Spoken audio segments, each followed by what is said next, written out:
কোরবানির ওগলা তৈরি করার জন্য এই বেতিরই বেস্ট। একদম দেখেন একবারে পুরো দু সাইডে ওগলার ক্ষেত। আর এই যে এটি পিছনেও আবার আছে আর ওগুলা পিছনে আছে। ও চাইর পাশে তো ওগলা। আবার এটি কি ই করে পরিষ্কার করে রাখা লাগে? এটি এই যে পরিষ্কার না করলেও হয়। যে ফ্রেশ একদম। হ্যাঁ আপনাদের একটু ই দেখাই, ঘোরা দেখাই যে এদিকে মাছ পাওয়া যায় না এই নদীতে। মাছ খাইতে হলে ভাই মাছ দেখা।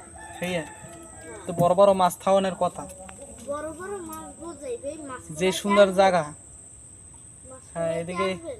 আচ্ছা মাছ কোপাইতে মানে এদিকে তো বড় বড় মাছ থাকানোর কথা বেতিতে। এদিকে বাইন মাছ চিংড়ি মাছ থাকে না? হ্যাঁ সেই শোল গজাল পাঙ্গাস রুই